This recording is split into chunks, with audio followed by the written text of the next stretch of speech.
filled with excitement, fun, and is beyond limits. But the question is, are you ready to jump? If it is a yes, then you have jumped into the world of ultimate entertainment. Welcome to YOLO 247, a place of fun, indulgence, and endless surprises.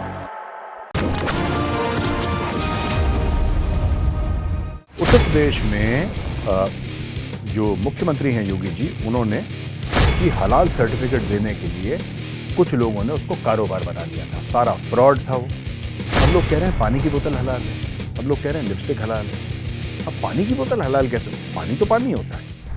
जय हिंद दोस्तों, मैं हूं major गौरव आर्य और आप देख रहे हैं आज की ताज़ा तरीन खबरें। उत्तर प्रदेश में जो मुख्यमंत्री हैं योगी जी, उन्होंने हलाल की चीज़ों पे पाबंदी लगाई है। क्या चीज़ें हैं ये जिन पे पाबंदी लगाई है? बेसिकली खबर ऐसी मिली थी कि हलाल सर्टिफिकेट देने के लिए कुछ लोगों ने उसको कारोबार बना लिया था। सारा फ्रॉड था वो, पैसे लेते थे और मजहब के नाम पे या हलाल के नाम पे झूठे झूठे सर्टिफिकेट देते, सब बंद कर दिया। तो फिर काफ़ी हो हल्ला हुआ कि ऐसा क्यों है, नहीं करना चाहिए, करना चाहिए। मुझे तो ये बात समझ में नहीं आई दोस्तों, आज तक I have not been able to understand, ठीक है, कि ये पूरा मैटर है क्या। जो गोश्त है या फिर जो मीट है उसका हलाल झटका मुझे समझ में आता है। अब लोग कह रहे हैं पानी की बोतल हलाल है, अब लोग कह रहे हैं लिपस्टिक हलाल है। अब पानी की बोतल हलाल कैसे? पानी तो पानी होता है। इसमें क्या है कि इसको हर चीज को, रिलीजन को मोनेटाइज करने की कोशिश, तो इससे होगा क्या दोस्तों, मैं आपको बताता हूं ना। इसकी दो बहुत बड़ी कमियां हैं जो हमें समझनी पड़ेंगी, जो हमें इनफैक्ट हमें इसको एक खास परिप्रेक्ष्य में समझना पड़ेगा। तो दोस्तों फिर हमें सोचना पड़ेगा कि क्या क्या हलाल होगा और क्या क्या हलाल नहीं होगा। क्या सिर्फ ये मीट और चिकन तक महदूद रहेगा? पानी की बोतलें हलाल हो गई आजकल, नमकीनें हलाल हो गई हैं, टिश्यू पेपर हलाल हो गए। हर चीज में जो पैसा खिला दे उसके ऊपर हलाल का सर्टिफिकेट। तो उससे होगा क्या, मैं आपको बताता हूं कि आप भारत के मुसलमानों को यह कह रहे हैं कि देखिए ये भी हलाल होता है, तुम्हें नहीं पता था। पानी भी हलाल होता है, तुम्हें नहीं पता था। लिपस्टिक भी हलाल होती है, काजल भी हलाल होता है, तुम्हें नहीं पता था। अगर तुम आटे का बैग खरीदोगे बाजार से, आटा, अगर तुम 5 किलो के आटे का बैग खरीदोगे, वो भी हलाल होता है, तुम्हें नहीं पता। तो जब आप गुमराह करेंगे फिर लोग, जाहिर सी बात है, because everybody wants to be compliant to their faith. सब लोग चाहते हैं, मैं एज अ हिंदू मैं भी चाहता हूं कि मैं कंप्लाइंट हूं। जाहिर सी बात है जो हमारे मुसलमान भाई बहन है वो भी चाहते हैं कि वो कंप्लाइंट है। फिर उनके दिमाग में ये बात डालना कि भाई ये भी हलाल है और ऐसा भी हलाल है और ऐसा भी हलाल है, तो ये एक बहुत बड़ी स्कीम वहां पे चल रही है और ये पूरे भारत में चल रही है दोस्तों। ये इतना ज्यादा हो गया है, मतलब कि मैं आपको बताता हूं हर चीज में। इसका क्या है कि इसका एक पुशबैक भी है। अब कुछ हिंदुओं ने, पहली बार, मैंने कभी अपनी जिंदगी में नहीं सुना था, आजकल मैं सुन रहा हूं कि कई हिंदू मना कर रहे हैं कि ये जो हम खा रहे हैं क्या ये हलाल है। वो कहता है हाँ साहब ये हलाल है, क्या हम नहीं खाएंगे। ये बॉयकॉट का ट्रेंड भी शुरू हो गया है, जो कि बहुत खतरनाक है दोस्तों। अच्छा, दूसरी चीज है कि चाइना ने, ये लड़ाई बंद हो जाए इजराइल और हमास के बीच में, तो चीन ने एक मीटिंग बुलाई और मीटिंग में कुछ मुस्लिम देशों को बुलाया। तो उसमें थे सऊदी अरब। जाहिर सी बात है, Saudi Arab leader of the Islamic world, उसको आना ही आना है, तो सऊदी अरब आया। उसमें बुलाया गया पैलेस्टीन को, क्योंकि जाहिर सी बात है पैलेस्टीन में जंग हो रही है। फिर बुलाया इजिप्ट को।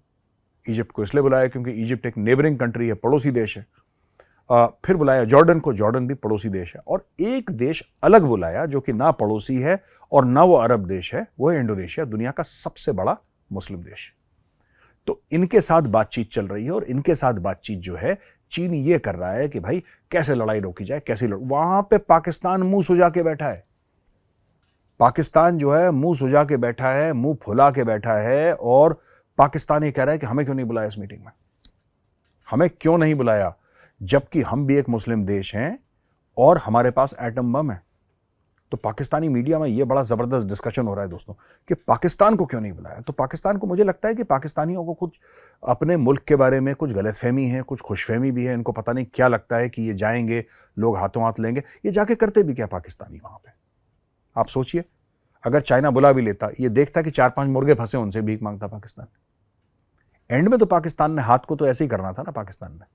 पाकिस्तान का हाथ कभी ऐसा तो रहता नहीं है। पाकिस्तान ने आज तक कभी किसी को कुछ दिया नहीं है, ठीक है। पाकिस्तान ने हर समय लिया है, थोड़ा दे देते हैं, 4 डब्बे बिस्किट के दे दिए तो उसका ऐसा गुणगान करते हैं कि जैसे पता नहीं कौन सा इन्होंने भंडारा खोल दिया होगा गरीबों के लिए, लेकिन fact of the matter is कि Pakistan has a history of asking, history of begging, and Pakistan is not adding to the conversation anyway, ladies and gentleman. आप देख लीजिए ना, पाकिस्तान के आने से कोई चीज भली नहीं होती, बुरी ही होती है। तो ये चीज है जो मैं आपको बताना चाह रहा था। मीटिंग हुई है चाइना में जिसमें पाकिस्तान को नहीं बुलाया, और पाकिस्तानी भैया बहुत अपसेट हैं इस चीज को लेके। अच्छा, भारत और ऑस्ट्रेलिया का 2+2 डायलॉग हुआ है। 2+2 डायलॉग क्या है? 2+2 डायलॉग ये है कि एक्सटर्नल अफेयर्स मिनिस्टर और साथ में डिफेंस मिनिस्टर अपने ऑस्ट्रेलियन काउंटर पार्ट से मिलते हैं। तो ये लोग गए और मिले, ये पूरी मीटिंग दिल्ली में हुई, और वहां पे 2-4 चीजें दोनों देशों ने आपस में बातचीत करी है। एक तो एंटी सबमरीन वॉरफेयर के बारे में बात करी है कि सबमरीन के खिलाफ, जो सबमरीन्स हैं उनके खिलाफ हम मिलके टुगेदर हम लोग क्या कर सकते हैं। ये सबमरीन है किसकी? जाहिर सी बात है चाइना की सबमरीन्स हैं। तो चाइना के खिलाफ यह मुहिम, जहां तक मुझे लगता है चाइना के खिलाफ है, क्योंकि both Australia and India are part of Quad. ये दोनों क्वाड का हिस्सा है। बाकी दोनों मुल्क हैं यूएस और जापान, लेकिन क्वाड का हिस्सा ये दो हैं, तो इसलिए ये बोला कि साहब एंटी सबमरीन। अच्छा, दूसरी चीज कि रिफ्यूलिंग इन द एयर, हवा में रिफ्यूलिंग। रिफ्यूलिंग कैसी? रिफ्यूलिंग इस प्रकार से दोस्तों कि अगर कोई हवाई जहाज जा रहा है और उसका तेल खत्म हो गया, तो एक बड़ा हवाई जहाज जाके उसको तेल दे देता है, तो फिर वो और आगे काम कर सकता है। आप समझ लीजिए कि रिफ्यूलर ऐसे होते हैं जैसे कि उड़ता हुआ पेट्रोल पंप, कभी भी तेल भर लिया, इस टाइप का। तो ये चीजें जो हैं ये अब चली 2+2 में। इसके अलावा उन्होंने स्पेस की बात करी है, उन्होंने रेयर अर्थ की बात करी है, उन्होंने एजुकेशन की बात करी है कि दोनों देशों में इनमें भी जिसको कहते हैं कि एक जुड़त होनी चाहिए, और एक लेवल से आगे हमें ये रिलेशनशिप ले जाना है दोस्तों। और दोस्तों कुछ देर पहले खबर आई थी कि इजराइल ने लश्कर तैयबा को एक आतंकवादी संगठन घोषित कर दिया है। अच्छा, अभी तक नहीं करा था, तो कई लोग ये भी डिस्कस कर रहे हैं सोशल मीडिया में कि क्या ये क्विड प्रो को है कि मैं तुम्हारे लिए करूं, तुम मेरे लिए करो, क्योंकि भारत ने भी हमास को अभी तक आतंकी संगठन घोषित नहीं करा। तो ऐसी दोस्तों से बात चल रही थी, तो उन्होंने बोला कि ये अभी कुछ घंटे पहले की खबर है दोस्तों, तो उनसे बात चल रही थी कि सब भारत को क्या करना चाहिए, घोषित करना चाहिए कि नहीं हमास को। हमास को तो मैं तो पहले डे 1 से कह रहा हूं, जिस दिन से अटैक हुआ है, भारत को मिसाइल मारनी चाहिए हमास के ऊपर। घोषित बाद में करते रहेंगे, वो घोषित होता रहेगा बाद में जब होगा, ठीक है ना। लेकिन we should actively as anti terror operations we must take part in it. उसका कारण ये है कि ये जो हमास है ना, हमास को आप गाजा तक महदूद मत समझिए, फिलिस्तीन तक महदूद मत समझिए। आपने देखा हमास के फैंस केरला में भी हैं, हमास के फैंस दिल्ली में हैं, हमास के फैंस हर जगह फैले हुए हैं पूरे दुनिया में। जब मैं फैन की बात करता हूं, मैं बात करता हूं जो अग्री करते हैं कि हमास ने करा ठीक करा, और कहते हैं हम भी ऐसा करेंगे। तो जब तक भारत और पूरा जो एक तरफ अनसिविलाइज्ड वर्ल्ड है, ठीक है, एक तरफ सिविलाइज्ड वर्ल्ड है। अब देखिए सिविलाइज्ड वर्ल्ड, मिडिल ईस्ट में जो हम सिविलाइज्ड वर्ल्ड कह रहे हैं, जो इजराइल के अलावा और कौन सी कंट्रीज हैं जहां पे एक बड़ा मजबूत शासन है, जहां पे एक जिसको कहते हैं ना स्थिरता है, जहां पे अच्छी गवर्नेंस है? सऊदी अरेबिया, जबरदस्त गवर्नेंस है, very good governance Saudi Arabia. UAE को देखिए आप, बहरीन को देखिए। तो ये सब जब आप देश देखेंगे, आप देखेंगे कि यहां पे उम्मीद है। लेकिन दोस्तों कुछ देशों ने मामला पूरा खराब कर रखा है, तो जरूरी है कि जो टेररिज्म को सपोर्ट करता है उसके खिलाफ कार्रवाई पूरी की पूरी करी जाए। तो दोस्तों यहां पे आज का वीडियो खत्म होता है। मैं कल फिर हाजिर हूंगा एक नए वीडियो के साथ। तब तक के लिए जय हिंद।